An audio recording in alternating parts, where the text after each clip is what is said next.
우리 바담바담 시청자 여러분, 한 주 동안 안녕하셨습니까? 오늘도 변함없이 정해진 시간 8시 반에 여러분께 인사를 드립니다. 바른미래당이 말하는 바른 이야기, 오늘 제 10회, 벌써 10회예요. 빠르죠? 네, 뭔가 10회 특집 방송을 해야 될 것 같은데 저희가 너무 특집을 남발하는 거 아니냐라는 그런 비판의 우려가 있어서 오늘 10회를 담담하게 시작을 해보자 합니다. 오늘도 변함없이 MC를 맡고 있는 바른미래당 권성주 대변인입니다. 반갑습니다. 점점 박수를 쳐주시는 속도가 빨라지시네요. 감사합니다. 자, 오늘은 일단 그 패널분들 소개를 드리기 전에 오늘의 주제에 대해서 좀 말씀을 드리겠는데, 오늘은 지난주까지 저희가 선거 방송으로 해서 각 지역별로 이슈를 잡고 어떻게 우리가 선거 승리 전략을 짤 것인가, 이런 방송을 했었는데, 오늘은 그 너무나 이 심각한 문제가 있어서 우리 청년 문제, 청년 실업 문제에 대해서 본격적으로 좀 집중적으로 이야기를 나눠볼까 합니다. 오늘은 한 주 선거에 관련된 이야기는 쉬었다 가는 걸로 그렇게 하겠습니다. 자, 오늘 모신 분들 소개를 드리겠습니다. 우리 바른미래당의 미모를 담당하고 계시는 우리 최연소 아니신가요? 네? 최연소 의원님이시죠? 최연소 의원이시죠? 액면가는 그렇지 않은데 그렇다고 합니다. 액면가로 제일 처음 장하셨네요. 우리 김수민 의원님 오늘 모셨습니다. 어서 오십시오. 네, 안녕하세요. 반갑습니다. 그리고 여러분들 보시기에 제 왼쪽에 있는 우리 김정수 우리 청년당원 2주 만이죠? 네, 2주 만이죠. 2주 만에 다시 모셨습니다. 어서 오십시오. 네, 오랜만입니다. 김정수입니다. 한 3주 만에 뵙나요? 네, 한 3주 만에. 네, 거의 한 3주 만에 뵙는 것 같습니다. 우리 이영경 앵커님 오셨습니다. 어서 오십시오. 네, 안녕하세요. 이영경입니다. 네, 그리고 그 옆에 앉아 계시는 우리 마찬가지 청년당원. 네, 안녕하십니까. 소개하시죠. 네. 저 이때까지 항상 바담바담이 이행시로 항상 저희 실에 운을 띄웠었는데, 이제 아이디어가 바닥이 나서 저는 그냥 하도록 하겠습니다. 오늘은 제가 이제 청년 실업에 관한 얘기를 하잖아요. 제가 청년 실업 인구에 속하기도 하고, 오늘은 말 많이 하시는 분이 안 나오시기 때문에, 네, 그래서 오늘은 저도 말을 많이 하고 갈 수 있도록 하겠습니다. 네, 감사합니다. 네, 장지훈 청년당원이었습니다. 네, 본인이 이름 설계를 할 줄 알았는데 안 하셔서. 자, 앞서 소개드린 것처럼 오늘은 우리 청년 실업 이 재난 수준이라고 얘기를 하고 있습니다. 이 청년 실업에 대해서 본격적으로 좀 이야기를 나눠볼 텐데, 그 전에 이 일자리 정부라고 지금 이 문재인 정권이 처음에 아주 크게 호언장담을 하고 시작을 했습니다. 그런데 IMF 이후로 지금 최악의 실업률을 겪고 있죠. 그렇죠? 수치상으로는 뭐 지금 청년 실업률이라는 거는 15세부터 29세까지, 그렇죠? 네, 그리고 경제 활동을 하고 있는 그 15세부터 29세까지의 청년이 10명 중에 1명 이상이 지금 취업을 못 하고 있다. 그리고 체감 실업률은 20% 정도가 되고 있다라는 것이 공식 집계입니다. 자, 그렇게 일자리 정부를 강요를 했던 우리 청와대 지금 어떤 입장일까요? 뭔가 할 얘기가 있을까 모르겠는데. 그러니까 저는 이제 문재인 정부가 사실은 너무 이거를 안일하게 바라봤다는 생각을 하는 게, 그러니까 일단 기본 전제를 깔고 갈게, 문재인 정부에 대한 비판만을 해서는 안 된다고 생각하기 때문에 굉장히 객관적으로 바라보려고 했는데요. 이제 문재인 정부는 이제 3, 4년이면은 취업 진입 인구가 굉장히 줄어들 것이라고 생각해가지고 지금 당장 이제 예산 쏟아붓기식의 이제 일자리 정책을 펼치고 있는데, 예산 쏟아붓기식의 일자리 정책. 네. 자, 우리 그 표현을 우리 문재인 대통령께서는 어떻게 생각하실까요? 되게 좀 뼈아픈 얘기일 것 같아요. 그러니까요. 그렇죠? 여러분 놀라시겠지만 저는 문재인 대통령이랑 한 라인이 연결이 되어 있습니다. 그래서 방금 그 얘기에 대해서 우리 문재인 대통령의 입장을 한번 들어보는 게 어떨까? 물어봐주세요. 궁금합니다. 좀 어떤 그래요? 네. 한 라인? 저는 한 라인 연결되어 있습니다. 김정은하고는 안 돼 있지만 우리 문재인 대통령하고는 한 라인이 연결이 되어 있어서 같은 위원장인데. 우리 청와대 입장 한번 직접 들어보시죠. 네, 자, 오늘 다시 한번 우리 청와대 한 라인 한번 연결해 보도록 하겠습니다. 자, 전화번호 아세요? 몇 창피하면 우리 드려요? 보시죠? 전화번호 드려요? 113 물어보면 돼요. 청와대 물어보고 띡띡띡띡띡. 자, 연결하고 있습니다. 예, 여보세요? 예, 여기 바담바담입니다. 문재인 대통령님 전화 나오셨습니까? 예, 잘 들립니다. 예. 네, 대통령님. 아유, 요새 많이 고생하시죠? 하하하, 그렇죠.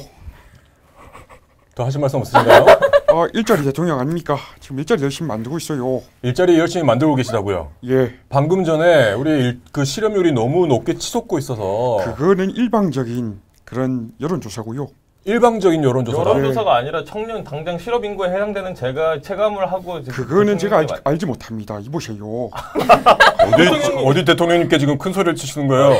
죄송합니다. 봐봐요. 여론조사를 믿지 못한다라는 지금 거의 홍준표 여론 대표급의 발언을 대통령이 하셨는데 있습니다. 뭐라고요? 네, 여론 대통령이 여기 있습니다. 여론 대통령. 예. 역시 지지율 국민만 보고 70%대 합니다. 대통령 다르시네요. 자, 지금 일자리 정부를 내거셨고 지금 일자리 상황판 수치는 어떻게 되고 있습니까? 지금 괜찮은 수치가 나오고 있습니까? 지금 뭐 쭉 올라가는데 이거 뭐 잘 모르겠습니다. 일단은 보니까 갑자기 사투리를 쓰시네요. 좋은 건가요? 아무튼 81만 개 지금 만들고 있고 네. 또 노력 중입니다. 그래서 상승 곡선이면 뭐든지 좋은 줄 알았는데 별로 아니군요. 다 올라간다고 좋은 건 아니죠. 네, 아무튼 뭐 청와대 집무실에 그 일자리 상한판까지 두시고 일자리 늘리는데 전력을 다하겠다고 호언장담을 하셨기 때문에 정말 이 재난 수준의 청년 실업률 우리 대통령님께서 꼭 바로잡아 주시기를 부탁을 드리면서 어떻게 한번 이 스튜디오로 직접 한번 모시면 어떨까요? 안 그래도 지금 가고 있습니다. 아, 또 오고 계십니까? 전용기 타고 지금 전용기 타고 전용기 타고 날아오십니다. 가고 있습니다. 자, 우리 지난주에 이어서 우리 이상민 우리 바른미래당 청년당원 오셨습니다. 어서 오십시오. 안녕하세요. 고생하셨습니다. 어떠셨어요? 전용기를 타고 오느라. 우리 스튜디오에 네. 전용기 이창육장이 있는가 봐요. 네. 그러니까요.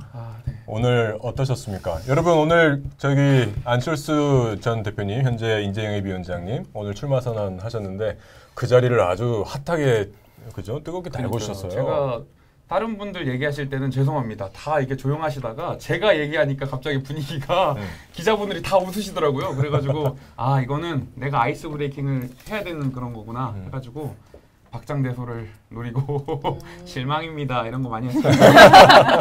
잘하셨습니다. 정치인치고는 또 유행어가 많으신 분이지 않습니까? 그렇죠. 대표님이. 네. 저 가즈아는 안 하시던데. 아 그런 걸 자극적인 걸 하다 보면은 이게 연호를 하면 안 된다고 하더라고요. 아, 그래요? 하다 보면 연구가 나올까 봐. 네네. 안 여기서 그래도 하세요. 누굽니까 저거 누굽니까를 하려고 그랬는데 네. 네 그것도 안철수 이게 나올 수 있기 때문에 조금 제지를 하더라고요. 물어봐 버리면 안 돼. 연구를 누구냐고 하면 물어보면. 근데 저는 그런 성대모사나 이런 그 능력이 없어서 잘 모르겠는데 네. 성대모사 하시는 분들은 본인이 이제 주로 성대모사 하는 사람을 보고 하면 네. 어떤 기분일까? 정말 애정이 많이 갈 것 같아요. 그렇지 않아요? 아닌가 본데요? 아니에요? 모르겠어요. 안철수 위원장에 대해서 애정이 없어요? 아 애정은 있죠. 근데 이제 그 성대모사를 당사자 앞에서 했을 때 표정들이 별로 안 좋아요. 이게 약간 놀리는 식으로 약간 가기 그러니까요. 때문에. 말투 이렇게 하시죠? 이렇게 놀리는 소로 느껴지니까 제가 예전에도 이제 그 SBS 라디오에 나가서 박원순 시장 앞에서 박원순 시장 성대모사를 했었는데 그냥 이러고 계시더라고요. 그래가지고 어이없다는 듯이. 네네네. 그리고 성대모사의 특성상 되게 과장되게 해야 사람들에게 받아들여지고 그렇죠. 정말로 똑같이 하는 것보다 조금 오버하는 게 사람들에게는 맞아요. 좀 더 똑같다고 약간 맞아요. 여겨지게 이제 그렇지. 네. 그럼 풍자의 영역이라. 안철수 대표님의 출마선에 대해서 박원순 시장님 말씀을 한 번만. 갑자기요? 어떻게 알았지? 나 그 말씀 안 드렸거든요. 나 그 말씀 안 드렸는데. 그거를 해보자면 그 언론에서는 물론 이렇게 말씀하셨잖아요. 오늘은 주인공의 날이니까 가시죠. 예, 주인공의 날이니까 주인공한테 집중되는 게 맞는 것 같습니다. 이렇게 얘기하셨는데 속마음으로는 왜 오늘이에요? 오늘 내가 그 시간대 정책 브리핑 하고 있었는데 나만 괴롭혀 어차피 근데 주인공은 나야 나. 그러지 않을까요? 잘하신다. 그게 박원순 시장님의 속마음일 것이다. 네, 아마 그렇게 생각합니다. 오늘 서울 그 시의회에서 출마 회견을 하셔가지고 아마 시청에서 다 들리지 않았을까. 네. 그렇죠? 그거를 들으신 박원순 시장님의 신경은 어땠을까? 7년 전에 일명 양보를 받은 네. 그 입장에서. 그래서 그게 궁금해서 저도 한번 물어봐야지 했었는데 먼저 물어봐 주셨습니다. 역시. 벌써부터 방송 분량 챙기시는. 아닙니다. 네. 자, 지금 제가 앞에 두 가지 안내를 빠뜨렸는데 여러분 더 늦기 전에 공유 버튼 꼭 눌러주시고요. 네, 더 많은 분들이 우리 바다바다 보실 수 있도록 공유 버튼 꼭 확인 부탁드리겠습니다. 그리고 제가 오늘의 게스트인 이 김수민 의원님의 소개가 좀 짧았어요. 네, 이 자리에 오시면 저희가 자기 PR의 시간을 드립니다. 원래 자기 소개는 자기가 해야지 맛이. 그렇죠. 네. 자기 PR 뭔지 아시죠? 압박 면접 같아요. 그러니까요. 네, 피할 건 피하고 알릴 건 알리는 네, 자기 PR의 시간 드리도록 하겠습니다. 뭔가 상도 많이 받으신 것 같던데요? 그리고 키워드도 많지 않습니까? 김세민 의원님 나타내는 동공 지진하시는데. 허니버터칩 포장 아, 디자인. 맞아요. 본인 입으로 빨리 나오시려고 제가 지금 약간 맛있는 허니버터칩 뭐예요? 포장 디자인을 하셨습니까? 아, 네. 몰랐습니다. 그렇다고 하네요. 아유, 이건 뭐지? 그걸로 제3자 유명하신.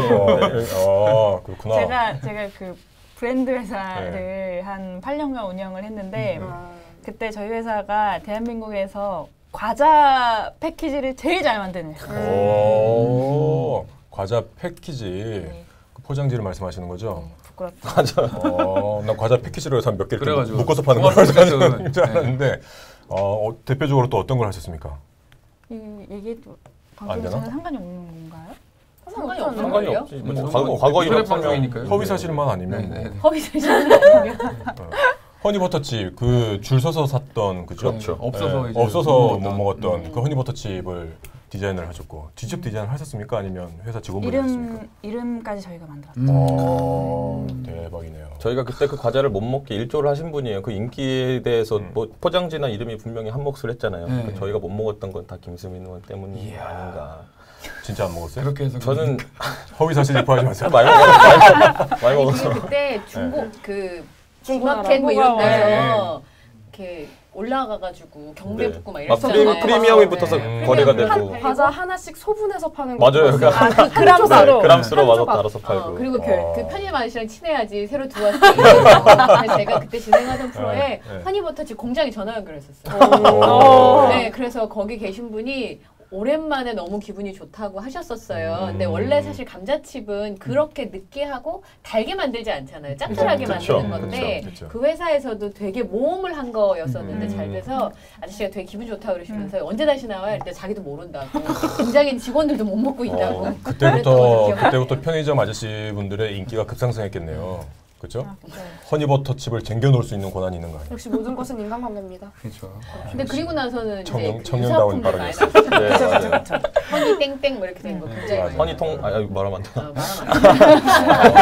유사 상품들이 많이 출시돼요. 땅콩 허니로 절여가지고. 그러니까 모든 게 허니버터화 됐었어요. 네, 맞아요. 사실. 뭐 땅콩이든 뭐든 뭐 아이스크림이든 모든 것들이 허니버터가 귤류도 다 됐었어요. 허니버터로 나오고. 그 허니버터의 바람을 그러니까 만드신 분이셨군요. 그 방법입니다. 또 본인이 제가 만들었다기보다는 네.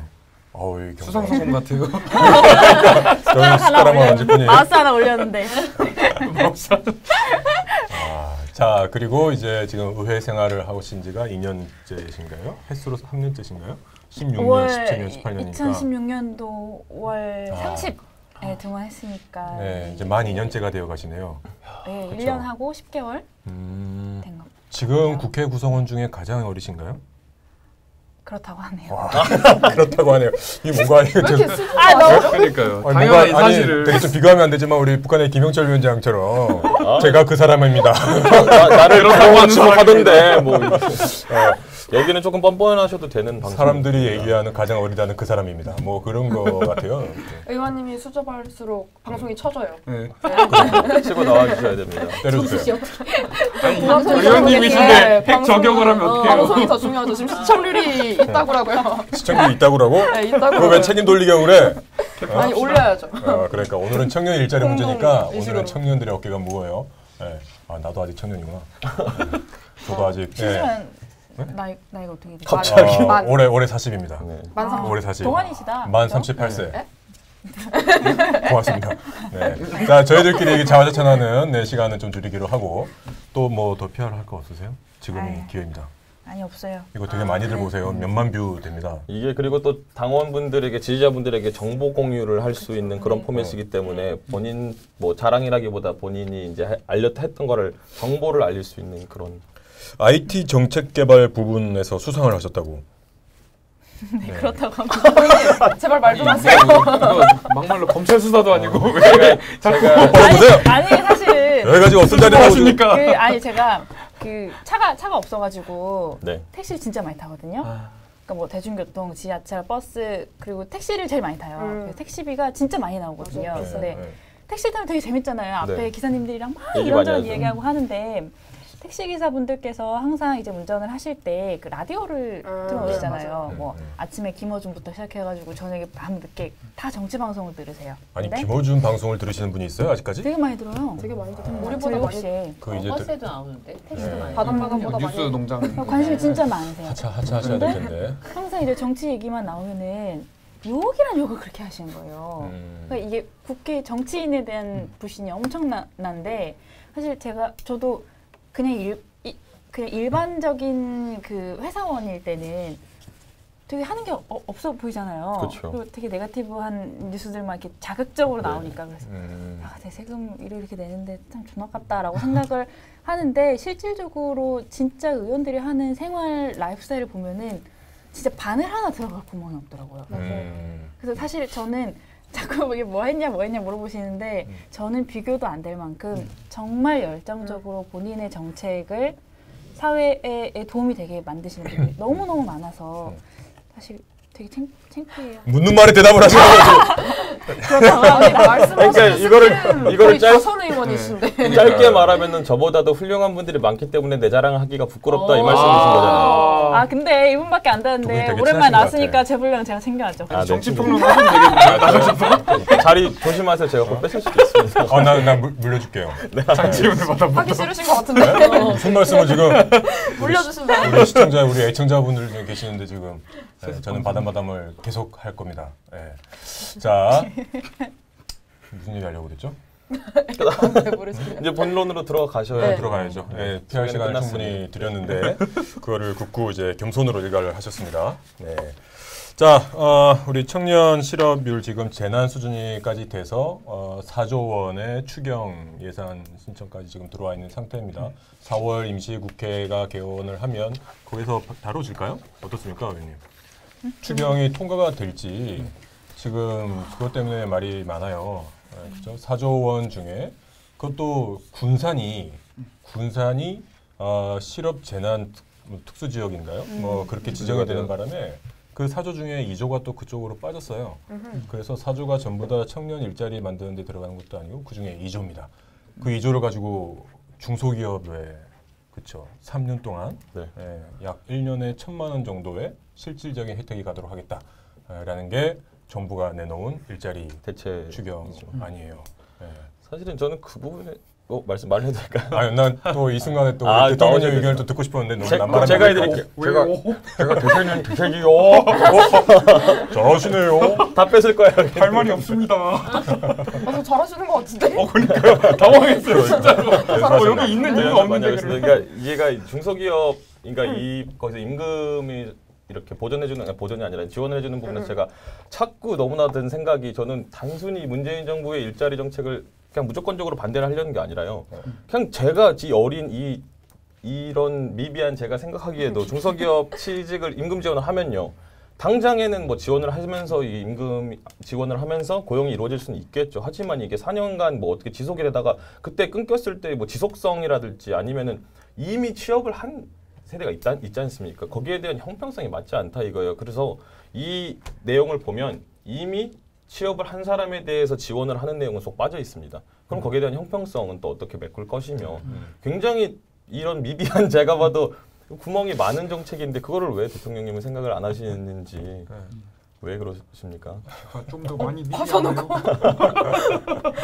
오늘 뭐 저는 말씀하십시오. 이런 생각이 좀 들어요. 사실 청년 실업에 관련된 정책의 구멍이나 혹은 뭐 미비점이 있는 거는 뭐 언론에서 지적하는 부분들이 되게 많은데 사실 5월에 집권을 해서 지금 아직 1년이 되지 않았잖아요. 어떤 정책을 입안해서 운용하면서 그 효과가 나타나는 게 경제 같은 경우는 사실 물이 흐르는데 거스를 수 없는 것처럼 세계적인 흐름이라는 것도 굉장히 중요하기 때문에 1년을 보고 문재인 정부가 일자리 정책을 잘못했다 이렇게 평가하기엔 저는 아직 좀 이른 것 같습니다. 근데 중요한 건 지금까지 일자리 정책에 세금을 투입하여 돈을 나눠주는 방식의 일자리 정책에 성공한 예가 별로 없는 것 같아요. 그렇죠. 제 주변에도 아까 1년에 1,000만 원 정도 중소기업에 입사한 친구들에게 돌아갈 것으로 정부에서 발표를 했는데 오늘 아침 일간신문에 보니까 실제로 20대들이 가져갈 수 있는 금액은 한 1년에 150만 원가량으로 되더라고요. 뭐 교통비 지원 같은 경우는 특수한 지역에 혹은 특수한 조건을 갖춰야지만 되는 경우가 있고 이래서 그리고 기존에 해왔던 내일 채용 공제 같은 경우 기존에 해왔던 정책에 기간을 연장하거나 금액을 조금 더 주는 방식인데 저는 오늘 그 프랑스가 참 되게 부럽더라고요. 프랑스가 IT의 후진국이라면서요. 저 몰랐어요. 근데 마크롱 대통령이 이 미국으로 대두되는 어쨌든 그 IT가 성장하면 일자리가 많아지잖아요. 그렇죠. 근데 그거를 후발주자니까 그걸 다시 가져오기 위해서 프렌치 테크라고 하는 정책을 만들었더라고요. 그러니까 프랑스가 수학을 엄청 잘한대요. 저 이번에 알았거든요. 그러니까 뛰어난 두뇌들이 많은데 실리콘밸리를 계속 뺏겼던 거죠. 그러니까 뺏기지 않으려고 프랑스에 와서 일자리를 찾을 수 있도록 그리고 거기서 정착할 수 있도록 정책을 지원해 준대요. 그래서 우리 삼성전자도 거기 가서 투자를 한다는 거잖아요. 네이버도 거기 가서 투자를 한다는 거잖아요. 실제로 표에는 크게 빨리 도움이 되지 않아도 앞으로 4년을 문재인 정부가 다 투자를 해서 혹 그 효과가 5년 후에 나타난다 할지라도 그런 거시적인 정책 밑그림이 있다 그러면 사실 우리 선배가 나보다 월급을 좀 적게 받는다고 하더라도 중소기업 다니는 사람들이 나 여기 계속 다니면 앞으로 희망이 있어. 그렇죠. 나 이걸로 회사를 좀 키울 수도 있겠어라는 생각만 있다면 견딜 수 있을 텐데 뭐 선거 때문인지 모르겠습니다만 저는 그냥 아줌마로서 좀 큰 그림을 그릴 수 있었으면 좋겠다. 네. 저는 좀 그런 생각이 들었어요. 그 기업체들이 다 바깥으로 나가는 상황들을 좀 방치하는 건 아닐까. 물론 대기업에 대한 규제나 반칙을 없애는 정책들은 좀 있어야 되지만 그런 부분 좀 아쉽다는 생각이 맞습니다. 네, 정말 그런 리더가 있는 프랑스가 좀 부러워지네요. 지금 갑자기. 네, 그러니까 어떤 정책이든 지금 당장 3년 말고 앞으로 5년, 6년 뭐 한동안은 좀 욕을 먹더라도 구조를 바꾸는 일들, 그 인기가 없잖아요, 사실 표가 안 나고 그런 일들을 좀 해줬으면 좋겠다는 바람이 좀 있어요. 사실 이거를 왜 지금 이 타이밍에 사실 이 일자리 관련해 가지고 추경은 작년 연말에도 했었거든요. 11조 2천억 해가지고 했었고, 근데 그거 가지고 이제 정부는 9만 개의 일자리를 만들었다고 자랑을 합니다. 근데 그 중에 6만 개인가, 그 중에 3만 개인가 6만 개인가가 60대 이상의 거의 아르바이트직의 일자리예요. 그래서 이게 실질적으로 전혀 청년 일자리를 만드는 것과는 상관이 없는 혈세를 그냥 냅다 꽂고 있는 거예요, 그냥. 근데 지금 6월달이 선거인데 4월달 추경에서 또 청년들에게 이 세금으로 이제 돈을 거의 뿌리겠다는 거는 마찬가지지 않습니까? 근데 이거는 거의 사전 선거운동 아닌가요? 그러니까 이게 어떻게 생각하세요? 제가 말씀드린 거랑 비슷한 맥락이에요. 아까 그 말씀하신 게 거시적인 큰 그림을 그려야 된다고 말씀하시는 게 제가 비판을 하는 논지랑 똑같은 거거든요. 중소기업 취직 뭐 지원이나 아니면 뭐 공공 일자리 창출 이런 거는 진짜 한시적으로 급한 불 끄기에 언발에 오줌 누기식의 정책이란 말입니다. 그거를 저는 비판을 하는 거예요. 이거 어떤 방법이 되었든 큰 그림을 그려야 되는데 지금 당장 예를 들어서 공공 일자리를 늘린다고 해서 그게 사람들이 당장에 불은 꺼지지만 그러면은 거기에서 예를 들어서 이거는 약간 미래의 빚을 끌어오는 거라고 생각하거든요. 거기에서 한 노동시장에 노동 인구가 과잉 공급이 되면 그 분명히 부작용은 미래가 다시 떠안을 그런 부작용들이 생길 건데 그럼요. 항상 눈앞에만 바라보고 정책을 펼치면 안 되지 않습니까? 인기 영합주의에서 벗어나셔서 제발 제발 큰 그림을 그릴 수 있게 제가 취업을 못하면 안 되겠지만 못하더라도 내 동생, 내 자식들은 분명히 청년 실업에 시달리지 않게 해야 되거든요. 근데 저는 솔직히 생각이 조금 다른 게 저는 일자리가 없다고 생각하진 않아요. 청년들이 가고 싶어하는 일자리가 없는 거잖아요. 사실 중소기업에선 구인난이란 말이에요. 중소기업의 80% 정도가 지금 구인에 실패해서 되게 힘들다고 하는데 우리가 중소기업에 가지고 있는 인식 자체가 너무나 나쁘다 보니까 괜찮은 중소기업인데 알아보지 않고 그냥 무조건 대기업만 준비하는 그런 게 저는 문제라고 보고 이게 왜 그런가를 생각해 보면 내 진로에 대해서 고민해 본 적이 없고 내 삶에 대해서 고민해 본 적이 없기 때문이라고 생각해요. 내가 어떤 일을 하고 싶은지를 고민하는 게 아니라 대기업에 가고 싶다만 있는 거예요. 그래서 이력서도 몇 장씩 뿌리고 뭐 들어간 지 1년 만에 퇴준생이라고 요즘에 새로운 신조어가 생겼더라고요. 퇴준생? 퇴사 준비하는 사람이요? 1년 안에 그냥 그 일이 너무 힘드니까 그냥 나오는 거예요. 그렇게 어렵게 취직하고도. 그러니까 이게 내 삶에 대한 고민, 내가 어떤 일을 하고 싶은가에 대한 고민이 부족해서라고 생각을 하고 또 문제는 중소기업의 대부분이 하도급 하청업체잖아요. 구조가 많죠. 그러다 보니까 중소기업에 또 들어가도 비전이 없는 경우가 굉장히 많단 말이에요.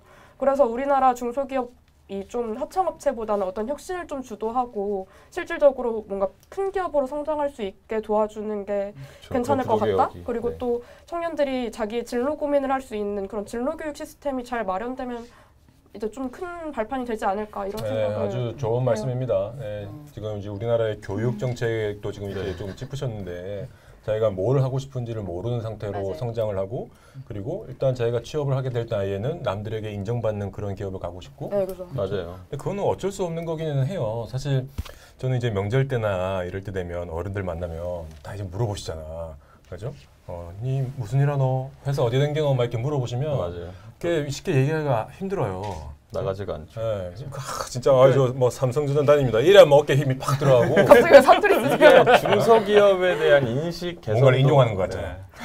중소기업에 대한 인식 개선이 정말 시급하지만 또 이제 문제가 이제 천편일률적인 약간 인재 찍어내기식의 약간 동일하게 가고 있거든요. 그러니까 인재를 다양화시켜야 된다고 생각을 해요. 그러니까 예를 들어서 저 미국에 있을 때는 플러머라고 하죠. 그 배관공들이 굉장히 우대를 받고 이 굉장한 임금을 받고 이제 전문성을 가지고 활동을 하고 돈을 벌고 이렇게 정규직 생활을 하는데 지금 대한민국은 고등학교 인문계 진학을 뭐 하려고 하고 거기에서 이제 명문대학교를 가려고 하고 거기에서 천편일률적인 인재가 양산이 되다 보니까는 저는 비슷한 인재가 비슷한 분야로 몰린다고 생각을 해요. 그러니까 사실은 이 병목 현상을 해결하기 위해서는 이렇게 나눠서 다른 곳의 인재 다양화를 통해서 교육제도 개편하고 구조 개선을 해야지만 굉장히 원론적인 얘기지만 그렇게 해야 미래에 앞으로 청년 실업에 대한 해법이 보인다고 저는 생각을 하거든요. 전 좋은 예로 부산에 가면 어묵 회사가 유명한 곳이 한 곳 있어요. 부산 부산 어묵은 아니고요. 근데 그 회사가 어묵 회사로는 굉장히 빨리 성장한 회사거든요. 네. 근데 거기 제가 3년 전에 읽었던 기사로 거기 경쟁률 200대 1이 넘었어요.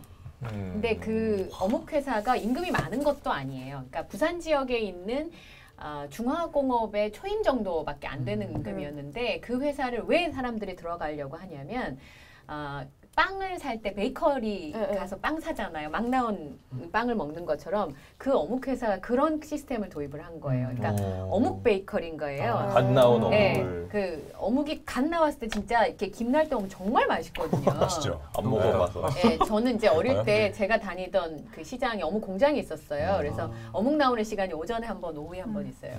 아줌마들 이렇게 줄 서서 그 따끈따끈할 때 먹는 어묵이 맛있거든요. 근데 그 어묵 회사가 그런 시스템을 도입을 해서 말하자면 그냥 시장 가서 먹는 흔한 음식이었던 어묵을 좀 고급스럽게 만든 거죠. 근데 그 회사가 굉장히 빨리 성장하면서 그러니까 부산 지역에 사는 청년들이 대기업 가는 것도 좋지만 저렇게 성장하는 회사에 나를 좀 던져보고 싶다는 생각 때문에 그런 생각 때문에 사실은 연봉이 사실 그렇게 세지 않음에도 거기를 가려고 200대를 넘는 경쟁률을 보였다는 걸 제가 봤어요. 그 회사가 그 일진 이진 다음에 나오는 회사잖아요. 네.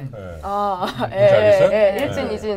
부산에 가셔도 보실 수 있고 근처에 가면 사진 없어졌어요. 사진 전에 없어졌어요. 김수민 의원님 표정이 모르는 표정이에요. 그건 그 동네 사람들만 좀 잘하는 얘기. 일진 이진이 뭐예요? 일진 이진 다음에 나오는 회사고 사진 전에 사진 오진 전에 안철수 삼진 대표님이랑 어묵이라고요? 같이 계시는데 왜 이해를 못 하시는 겁니까? 아재 개그로 이해하시면 됩니다. 구조의 그림도 바꿔야 되긴 하지만 사실 저는 서울 와서 살면 생활비 진짜 많이 들거든요. 그죠. 제가 친정이 부산인데 부산에 살 때는 지금 제가 가지고 있는 금액의 3분의 1이면 비슷한 수준을 유지할 수 있어요. 그러니까 임금을 동일하게 하는 것보다 지역에 있는 중소기업들이 좀 잘 알려지고 또 좀 투명하게 경영을 하고 또 미래를 볼 수만 있다 그러면 충분히 젊은 친구들이 아까 얘기한 것처럼 지금 임금이 적어도 내가 이거 가지고 내가 또 다른 일을 할 수 있겠다고 생각한다면 충분히 투신할 수 있다고 생각하고요. 맞습니다. 네. 참 재밌는 게 우리나라 프랜차이즈 먹는 음식 있잖아요. 네. 그 테스트 마켓이 어디냐면 대구 동성로예요. 얼마 전에 빅데이터 분석을 했는데 대구 동성로에서 성공하는 프랜차이즈는 서울에 와서 반드시 성공한대요. 그 분지여서 그 대구가 약간 이 분지 지역이어가지고 외부하고 잘 소통이 안 된다는 생각을 사람들이 이제 선입견으로 가지고 있잖아요. 그래서 오히려 외부 트렌드에 되게 예민해서 그 지역에서 트렌드 예민한 사람도 괜찮다 이렇게 생각하면 서울 와서 성공한다는 거죠. 그래서 대구에서 시작해서 서울에서 성공한 프랜차이즈가 되게 많아요. 그러면 그걸 거꾸로 생각해 보면 지역에서도 특별하게 뭐 공장이 내려온다거나 그렇지 않으면 큰 대기업이 꼭 투자를 하지 않아도 얼마든지 아이디어로 최소한 20명, 40명 정도를 고용할 수 있는 회사를 여러 개 만든다고 하면 지역에서도 남아서 부모님 모시고 살고 싶은 사람들도 많이 있거든요. 그럼요. 굳이 서울로 짐 싸가지고 고시원부터 시작하지 않아도 그런 생태계를 이렇게 지자체장들이 좀 만들어준다면 좀 좋지 않을까? 저도 작년에 이제 부산으로 이사를 갔거든요. 네. 저희 그 처하고 애기를 데리고 이사를 딱 가서 지역구가 부산이기 때문에 보통 흔히들 얘기하는 게 그거예요. 뭐 서울 이야기가 나와서 그런데 서울에서 20평짜리 살 돈으로 부산에서 50평짜리 집에 산다. 네. 전세 살 돈으로 아파트 2채 사잖아요. 아 진짜요? 뭐 거주 환경도 좋고 근데 일자리가 많이 부족하기 때문에 부산 같은 경우에도 이제 청년이 떠나가고 있는 그런 지금 아주 힘든 상황에 있는데 그런 거를 우리 바른미래당 후보가 분명히 고쳐줄 수 있을 거라고 기대합니다. 선거 얘기하는 어떤 분이 될지는 모르겠지만 깔때기. 그러니까 이렇게 쭉. 그러자고 하는 방송이에요. 방심하고 있으면 안 되겠어요. 어느 순간 그렇게 흘러갈지 모르기 때문에. 그런 거 안 할 거면 지금 이 더운 데서 이렇게 고생하고 있겠어요? 네. 그렇긴 하죠. 네. 자, 그 김수민 의원님이 아까 그 허니버터치 얘기를 해주셨잖아요. 그 회사를 이렇게 하다 갑자기 확 이렇게 허니버터치 아니요 똑같은 얘기예요. 그 허니버터치 얘기를 하셨는데 디자인 회사인 거잖아요. 네. 회사를 운영을 하신 거죠. 네. 네. 직원이 몇 명 있었습니까? 많을 때는 뭐 한 14, 15. 오. 이런 일이에요? 워낙 그걸 훌륭한 동아리였다고. 그래요? 누군가의 동아리에서 월급을 준다는 시작했어요. 거. 제가 이제 대학교 4학년 때 네. 되게 그 더 방송에서 좋아하셨네요. 이야기하기 창피한데 네. 제가 너무 놀아가지고 중소기업 최소한의 중소기업을 갈 만한 학점이 안 된 거예요. 인정되셨네요. 4.5 만점에 3.0이 돼야 되는데 선동열범 이런 거. 제가 그 가이드라인 못 넘었어요. 학생 운동하셨나요? 이 시대에 저랑 나이가 그렇게 큰 차이가 안 나시는데. 운동을 그렇게 남긴 것이 이렇게 있었으면 헬스를. 참 바람직할 운동을 텐데 하셨구나. 남긴 거 네. 없이 4년을 제가 거의 끝물을 가니까 너무 걱정이 돼가지고 아무도 나를 고용해줄 사람이 없겠다. 그럼 내가 나를 고용해야겠다. 셀프 고용. 그렇죠. 그래서 내 1인 공장장이 되고자. 오, 1인 공장장. 근데 너무 다행히도 네. 이제 제가 공부를 한 쪽은 어떤 기술 기반 학문이었어요. 디자인이니까. 그래서 이제 기술이 있으니까 사실 어떠한 뭐 무슨 자재나 뭐 이런 거 필요 없잖아요. 내 몸뚱이 하나만 건강하면 되니까. 그래서 이제 바로 그 학교에 있는 가장 외부의 산학을 많이 하는 교수님 찾아갔어요. 친했어요, 평소에? 친하진 않죠. 그냥 무작정? 우리 단과대학에서 제일 외부와 프로젝트를 많이 하는 교수님. 그러니까 학교에서만 계신 분 말고 제일 외부와 교류를 많이 하시는 분. 그런 분이 있잖아요. 그래서 그런 분은 주로 나랑 안 친하니까 처음에 밖에 계시니까 친할 틈이 없죠. 근데 보니까 시장이 있는 거야. 그 교수님들은 사회적인 스테이터스가 되니까 어딜 가서도 어떠한 관계에서든지 다 갑의 위치 포지셔닝이 되어 있거든요. 근데 이 갑의 위치를 시장성으로 살리지 않는 거예요. 그래서 어쨌든 내가 나 혼자만으로 클라이언트와의 관계를 설정할 때는 갑을 병정 다음에 뭐죠? 정 다음에? 무기경신님 개. 개는 되겠다. 개가 돼야 된다. 근데 교수님이 있으면은 나는 어딜 가서든지 좀 낫겠다. 좀 나의 포지셔닝이 조금 낫겠다라고 해서 교수님은 영업을 하시라. 내가 뒤에서 작업을 하겠다라고 해서 BM을 만들었어요. 소위 교수님을 영업사원으로 고용을 했어요?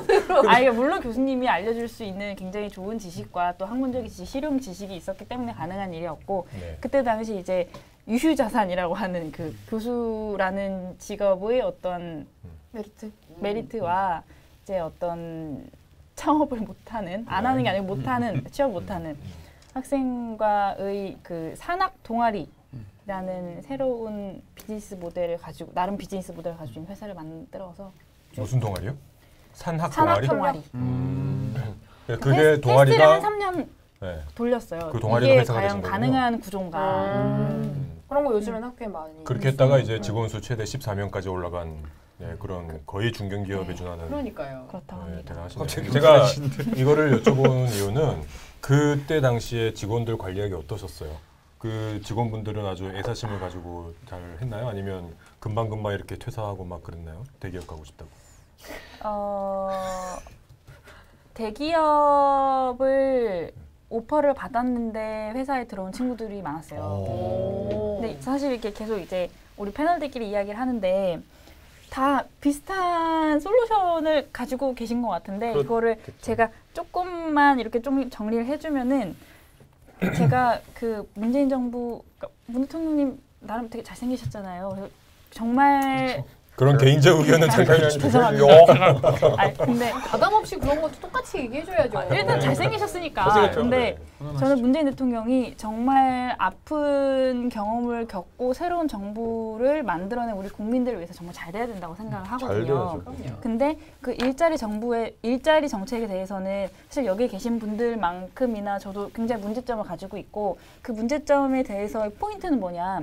일자리라고 하면은 일이라는 단어랑 자리라는 단어가 결합된 거잖아요. 근데 우리 청년들, 뭐 노인부터 시작해서 앞으로 자라나는 미래 세대들을 위해서 일이라는 건 정말 중요한 일이에요. 나의 삶을 구성하는 굉장히 중요한 요소니까. 근데 일만큼 자리도 똑같은 동의어로 다뤄져야 되느냐? 저는 그건 아니라고 생각하거든요. 그러니까 제가 회사를 했을 때 저희 회사에 굉장히 좋은 학생들이 함께 했던 이유는 그 공간에 함께 모여서 같이 경험했던 그 가치,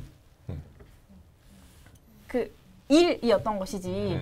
거기서 우리가 뭐 얼마를 줄게, 뭐 여기서 뭐 사장 자리를 줄게, 뭐 대리를 줄게. 그렇죠. 그때는 사실 대리도 없었어요. 그냥 다 선후배 사이니까 언니, 뭐 동생 이렇게 했지만 자리가 아니었거든요. 근데 일하는 즐거움과 어쩔 수 없이 같이. 사실은 국가를 운영하기 위해서는 최소한의 그 지표가 필요하고 그 지표를 위해서 뭐 자리라는 것에 조금 더 몰입해서 지금 정책을 하시는 것 같아서 사실 저는 그게 되게 아쉽거든요. 네, 맞습니다. 그러니까 일이어야 되는데 자리로 약간 본말 전도된 느낌이랄까?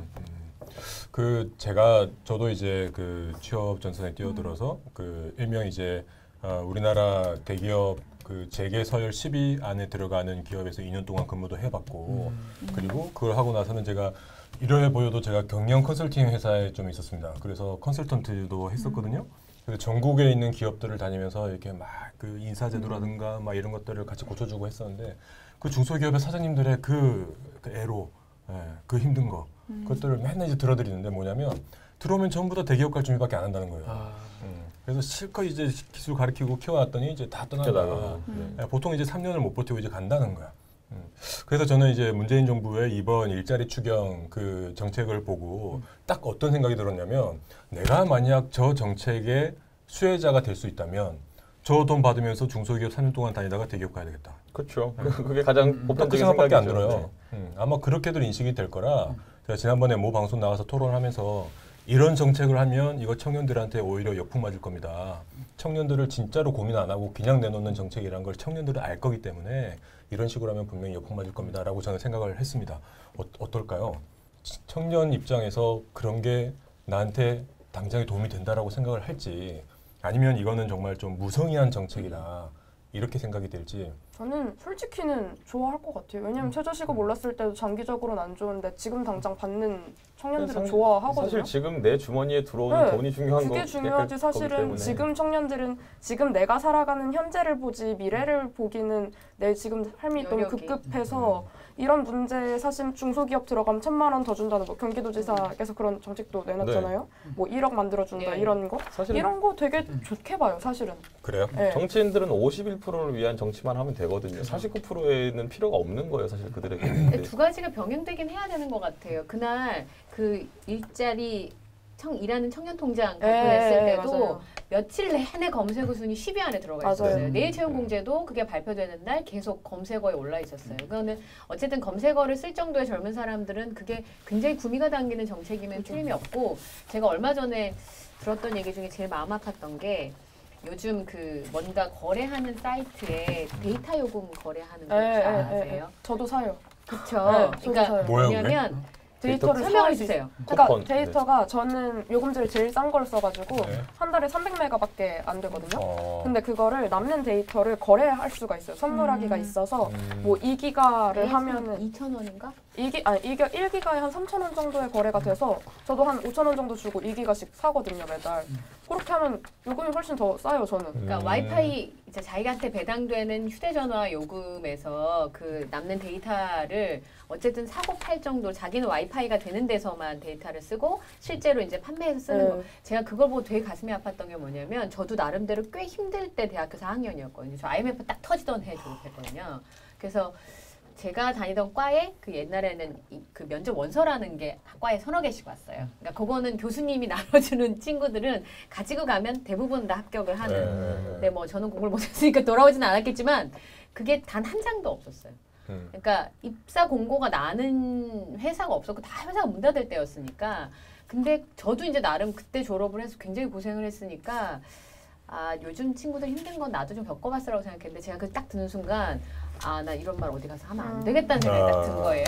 아까 말씀하셨던 그 현금 살포 정책 뭐 이렇게도 비판하긴 하지만 그런 것들이 지금 현재 청년들한테는 필요하면 물론이고 공무원 일자리라도 늘려서 어느 정도 순환의 구조를 돌리는 것이 좀 필요한 건 사실이에요. 근데 제가 안타까운 건 돈을 넣는 만큼 아웃풋이 나오는 게 아니죠. 그러니까 4조를 풀었으면 GDP에도 그만큼 반영이 돼야 되는데 그렇지 않다는 거잖아요. 그러니까 조금 인내하고 견디는 한이 있더라도 계속 국민들과 소통을 하면서 그렇게 해야 지금 3년뿐만이 아니라 내 아들의 아들까지도 내 딸의 딸까지도 충분히 하는 나라가 국가가 될 수 있다 이런 걸 설명하는 그런 과정들이 좀 필요하다는 거죠. 맞습니다. 네. 지난번에 저희 당의 하태경 의원인가 어떤 분이 좀 정리를 해서 이렇게 표현을 하셨는데 그 일자리 세금으로 단기적인 일자리 만들 생각하지 말고 세금을 내는 일자리를 만들 생각을 해라. 그렇게 표현하셨던 게 아주 인상적이었던 기억이 납니다. 지금 여기 스튜디오가 제법 더워요. 그렇죠? 지금 대변인 여기 아 겨터파크가 겨터파크? 나 원래 그런 사람 아닌데 이 조명이 상당히 덥습니다. 네, 그리고 뭐 에어컨이 안 되는지는 모르겠지만 어쨌든 이 열을 좀 식히고 가죠. 네, 우리 서포터스 모집 광고가 있다고 하는데 지금 준비가 되어 있습니까? 네, 우리 광고 한번 보고 가시겠습니다.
네, 여러분 우리 서포터스 네 이렇게 모집하고 있습니다.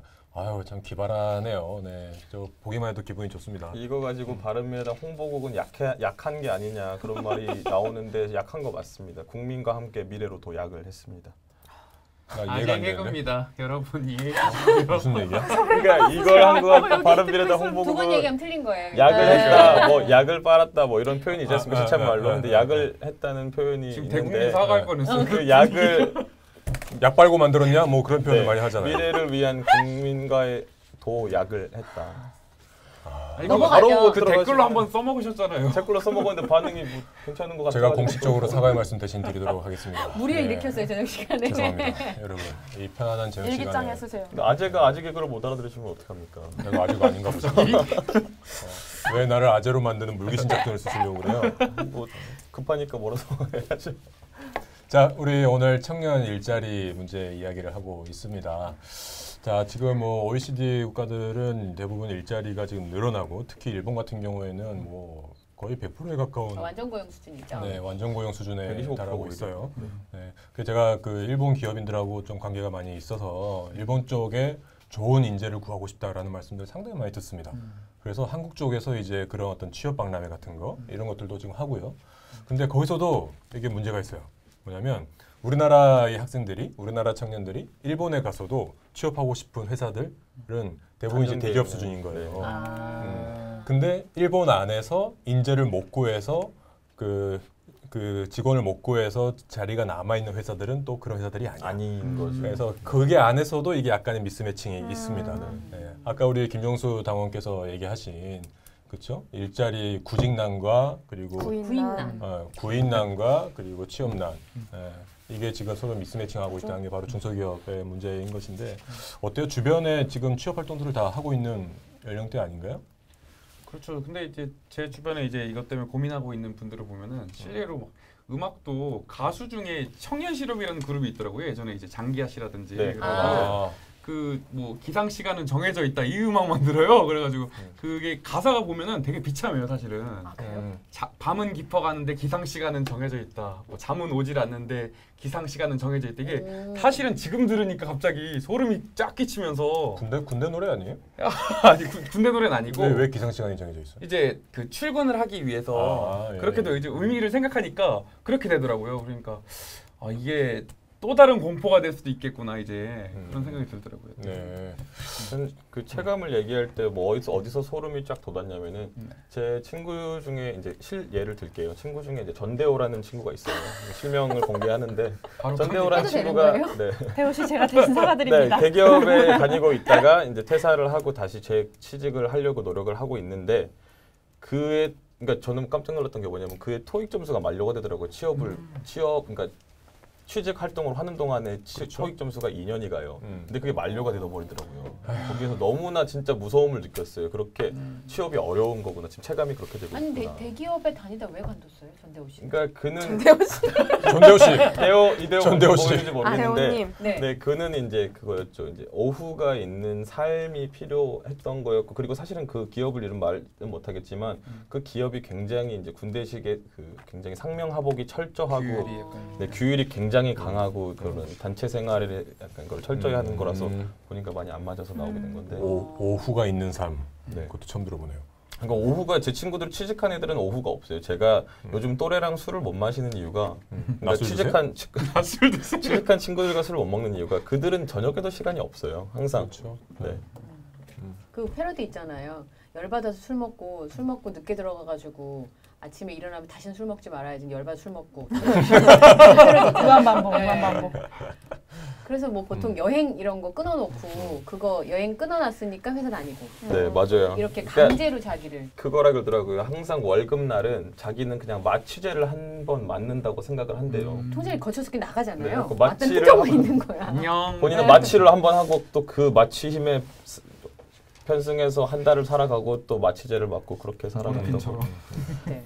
자, 지금 아까 우리 추경 얘기를 했는데 추경이 통과가 되려면 추경을 이제 발의를 하기 위해서는 전제가 있습니다. 이게 뭔가 국가적인 재난 상태가 되거나 그렇죠. 뭐 그러한 조건들이 있는데 이 정부가 얘기하는 거는 지금 청년 실업이 재난 상태라는 거예요. 그렇죠?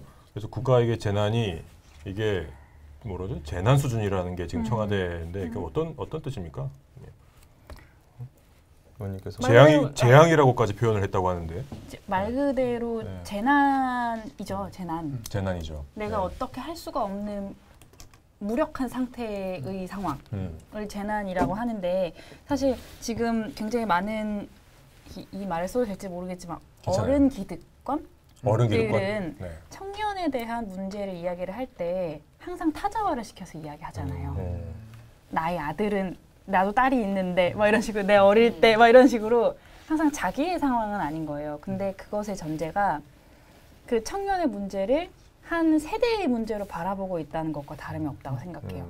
근데 여기 계신 분들 아마 다 공감을 하시겠지만 청년의 문제가 더 이상 세대의 문제가 아니라 사회의 문제면 그거는 말을 할 때 생각을 할 때 거기에 대한 솔루션을 고민을 할 때 타자화가 아니라 내일로 생각을 해야 돼요.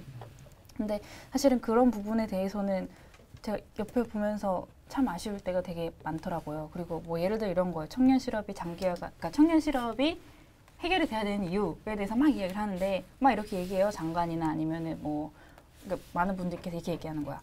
청년 실업이 장기화가 되면 경제 성장률이 낮아져서 뭐 국가의 성장 능력이 떨어진다라고 하는데 성장 능력이 떨어진다라는 것에 있어서 갑자기 응? 이렇게 물음표가 나와요. 국가가 과연 성장을 전제로 아직까지도 정책을 펴야 되는 것이 맞는 건가 지금 이 시대에. 그러니까 제가 맨 처음에 이제 여의도로 들어오면서 한번 생각을 쭉 하게 됐던 계기가 이제 정치권에 계시는 많은 어른들이 보통 이렇게 얘기해요. 저는 사실은 그 제3당에서 이제 정치를 시작했으니까 좀 다를 수 있는데 그때 당시에는 이제 양당밖에 없었으니까 한쪽은 뭐 성장, 한쪽은 분배. 너무 이게 양분화되어 있는 거야. 근데 난 너무 와닿지가 않는 거예요. 아니 성장이고 분배고 내가 뭐가 있어야 성장을 하고 뭐가 있어야 분배를 하지. 나는 지금 당장 다음 달에 죽겠는데 나는 생존이 문제인데 왜 성장을 얘기를 하냐. 나 이제 너무 화가 난다. 뭐 제발 정치인들이나 아니면은 청년을 위한답시고 하는 이야기 중에 성장이나 분배와 같은 세상 편한 이야기 하지 말라고 그렇게 한번 이야기를 한 적이 있어요. 근데 그렇죠. 와닿는 얘기를 그 전제가 굉장히 잘못됐어요. 국가가 지금 청년 정책을 하고 있는 것에 있어서 그 청년 정책이 잘 되는 것의 기대 효과를 국가의 성장으로 잡고 있다는 것이 굉장히 잘못됐다고 봐요.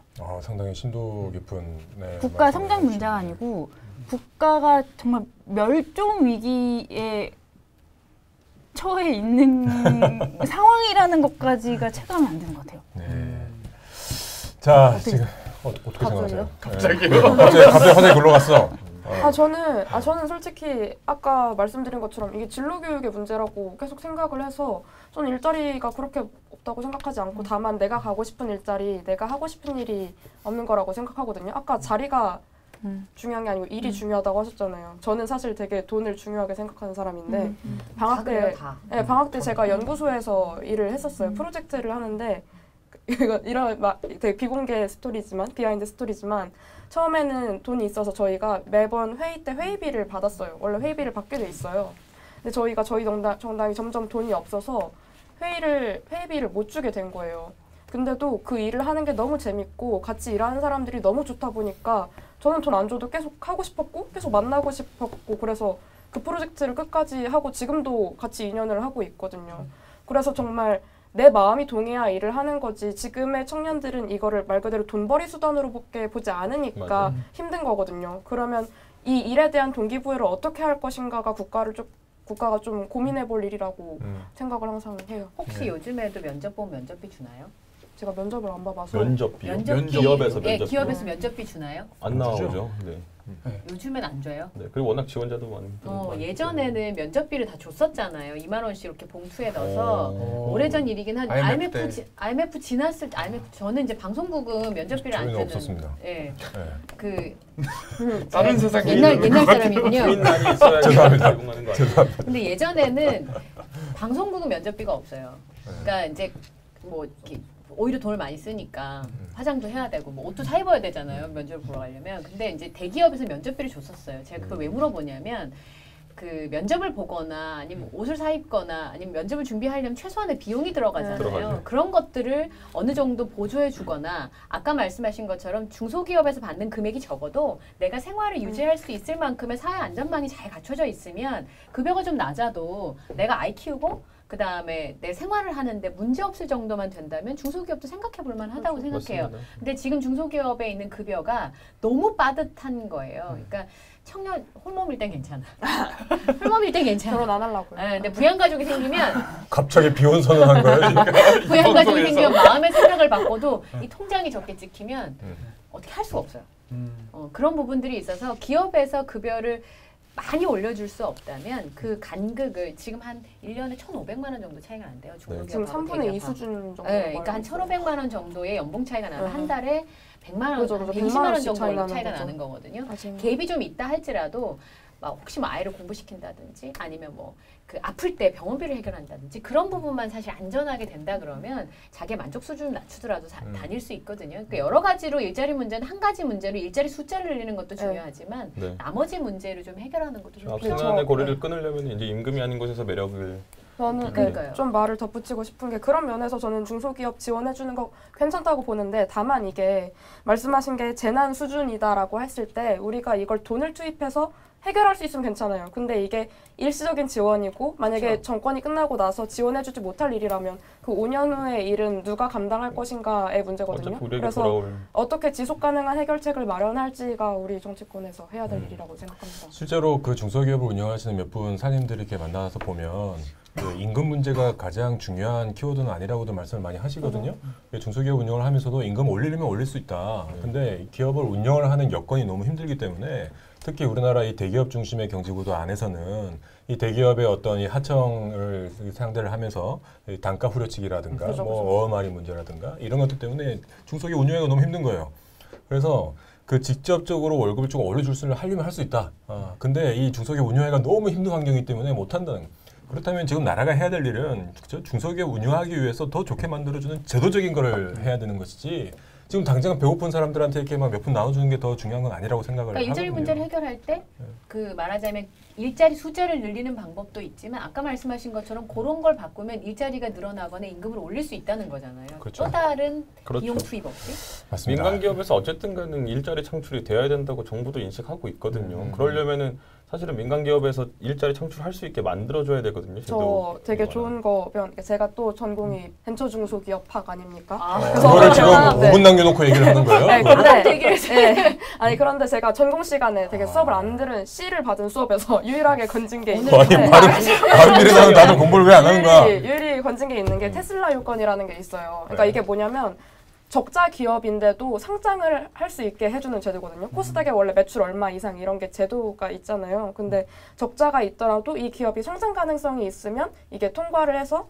코스닥에 상장을 해줄 수 있게 하는 제도예요. 그래서 미국 맞나요? 테슬라가 실제로 적자인데도 불구하고 성장 가능성이 있어서 나스닥에 상장이 됐고 사람들의 민간 투자를 받아서 성장한 기업이란 말이에요. 그래서 한국에서도 이런 식으로 민간 투자를 받을 수 있는, 그러니까 정부가 아니라 민간의 투자를 받아서 성장할 수 있는 기회를 마련을 해주고 있는데 이런 식으로 뭔가 우리가 스스로 투자할 만한 가치가 있는 회사에 투자하고 그 기업을 키워나가는 제도를 마련해야 되지 않나 생각합니다. 그 전공을 먼저 얘기를 안 한 이유가 저 질문이 쏟아질까 봐 일부러 맞아요. 극적인 효과를 제가 공부를 너무 안 해서 가끔 전공을 잊고 살거든요. 저희가 의원님이 지금 벤처기업 무슨 그 위원 아니세요 지금? 아니신가요? 확인된 내용 그렇다고 합니다. 왜 이렇게 항상 찾아봐주시죠? 저희가 제가 틀린 줄 알았어요. 유체이탈학법인데 여기서만 나올 수 있는 해법은 사실 저희 머리에서 나오기 때문에 한정적이잖아요. 맞죠. 그러면 그럴 때는 집단지성의 힘이 기대해야 되지 않을까 하는 생각이 드는데 어떻게 생각하십니까? 자, 어떻게 생각하는지를 대해서 얘기를 좀 더 해보고 싶은데 지금 이제 시간이 이제 거의 다 되어 가서 자꾸 너무 무서운 것 같아요. 그러니까 왜 자꾸 나의 손을 잡으려면 일자리가 없어서 그래요. 일자리가 없어서. 그러니까 이건 일자리가 아니에요. 노력입니다. 저는 고용에 대한 노력을 하고 있고 자원봉사 자리예요. 시청자분들에게 이제 물어보는 시간을 가져도 나쁘지는 않을 네, 그래서 내가 지금 그 얘기를 하려고 하고 있는데 집단지성의 힘을 이런 그 말씀이셨구나. 그 말입니다. 그 말 자연스럽게. 나 왜 이렇게 오늘 의사소통이 안 되지? 척하면 딱 받아야 되는데 힘드시죠, 더. 더워서. 저기 우리 오미선 시청자께서 우리 패치님께서 나랏돈 퍼주면서 일자리 늘려기는 그런 식의 쉬운 정치를 할 거면 대통령 나도 하겠다. 나도 하죠, 그렇죠? 그런 선심성으로 정책할 거면 누가 못 하겠습니까? 그렇죠. 자, 우리 이제 오늘 이 방송을 좀 마무리를 하면서 우리 지금 시청해주고 계시는 분들, 바른미래당에서는 청년 일자리를 위해서 이런 노력을 했으면 좋겠다. 이런 정책을 내놓으면 참 참신하고 좋을 것 같다. 그런 의견도 내주시면 우리 사무국에다가 제가 푸시를 해서 소정의 선물이 나갈 수 있을까요? 푸시. 국장님? 네, 마침 국장에 계시는데 피시고 쓰시네요. 네, 좋은 의견들 주셔서 우리 바른미래당이 정말 청년 일자리 정책에 있어서도 앞서 나갈 수 있는 그런 당이 될 수 있도록 여러분들께서 지혜를 모아주시면 집단지성으로서 그렇죠? 목소리를 내주시면 감사하겠습니다. 자, 우리 이제 마무리를 하면서 우리 청년 여러분들, 근데 지금 어떻게 하고 계시는 거예요? 계속 정치 쪽으로 하시는 겁니까? 저는 계속 그래서 알바를 하고 있습니다. 알바를 하면서 제 생활비를 벌면서 정치 쪽에서 알바하면서 정치한다. 네, 알바 정치. 정말 그 고척돔에 오시면 저를 볼 수 있어요. 고척돔에 뭐 하시는데요? 저 야구장에서 알바를 하고 있어요. 아, 진짜? 안전요원으로. 그래요? 고정 수입이 있어야 되기 주시는 건 줄 알았어요. 몸에 파울 불고 사람들 이제 안전 관리를 하는 그런 알바를 하면서 좀 정치를 하고 우리 장지훈 청년당원을 만나시려면 고척돔에 오시면 됩니다. 고척돔에서 질서를 안 지키면 바로 뛰어오는 사람이 저 카우보이 쓰고 모자 쓰고 있는 겁니다. 잘 어울리실 것 같아요, 근데. 감사합니다. 약간 미국 서부 좀 스타일이라서 제가. 그래요? 왜죠, 갑자기? 안 되면 총 쏘는 거예요? 빵야. 자, 그 힘들게 우리 또 아르바이트를 하면서 이 대한민국의 정치판을 바꾸기 위해 이렇게 직접 몸소 뛰어들고 있는 우리 장지훈 청년당원도 우리 응원을 하고요.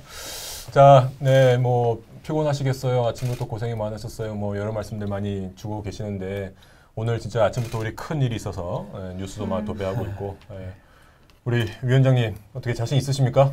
예, 함께 가자. 안 대표님이 가장 똑같으신 것 같아요. 뭐 아직 저희 그 공식 그 후보가 되신 거는 아니시기 때문에 우리가 일방적으로 이렇게 뭐 말씀드리기 좀 힘든 부분은 있지만 그래도 지금 이제 7년 만에 다시 서울을 살리겠다고 나타나신 우리 안철수 위원장님께 여러분들 많은 응원과 또 격려를 부탁드리고요. 의원님 어떠셨습니까? 오늘 나와 보시니까. 아, 시간이 너무 짧은데요. 너무 짧죠? 네. 그래서 이거 시계 안 보고 하다 보면 뭐 1시간 30분까지 하고 막 그런 적도 있었습니다. 우리 제일 길게 한 게 100분 아니에요? 거의 그쯤에 거의 2시간 가까이. 그렇죠. 거의 1시간 40분 정도 한 적도 있어요. 네. 그런 방송입니다. 다음에는 한번 스페셜로 뭐 3시간 집중 토론 뭐 이런 거 한번 기획해 주시죠. 우리 바른미래당을 어떻게 포장할 것인가 패키지에 대해서 해볼까요? 재밌죠? 허니버터당. 예? 잘 못 들었습니다. 잘못 들었습니다. 약칭을 그렇게 들은 것 식품당으로. 잘 못 들었습니다. 다음에 또 이제 스페셜로 자리를 만들어서 또 우리 김수민 의원님 초대를 할 수 있도록 하겠습니다. 네. 자, 오늘 또 그 아침부터 행사에 고생 많으셨는데 그 앞으로도 계속 참신한 우리 성대모사와 또 청년의 목소리를 대변해 주시기를 바라고요. 우리 이현경 앵커님, 아나운서님 오늘도 나오셔서 진심으로 감사드립니다. 네. 오늘 두 번째 나오셨는데 어떠셨습니까? 아, 전 재밌었어요. 그러니까 사실 뭐 이렇게 좀 지금 사실 MC 자리에 늘 앉아서 물어보기만 하다가 제 의견을 얘기할 일이 20년 동안 한 번도 없었거든요. 물어보는 거는 마음대로 물어봤으니까. 근데 이제 답하는 일이 참 어렵다는 생각이 좀 들고. 네. 정치인들은 답하는 일을 하셔야 되는 거잖아요. 맞습니다. 참 힘든 일이겠다는 생각이 좀 들어요. 네.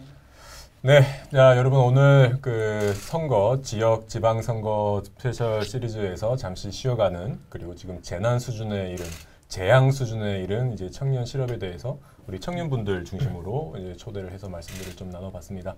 이 1시간 만에 어떤 대책을 내놓거나 뭔가 뾰족한 수법을 만들기는 쉽지 않겠지만 그래도 우리 바른미래당이 청년 문제에 있어서는 그 어느 당보다도 집중해서 고민해 나가도록 하겠습니다. 자, 오늘도 긴 시간 시청해주신 여러분께 감사드리고요. 저희는 다음 주 수요일 날 또 같은 이 시간에 11회로 찾아뵙도록 하겠습니다. 오늘 시청해주신 여러분 감사드립니다. 수고하셨습니다. 고맙습니다. 고맙습니다.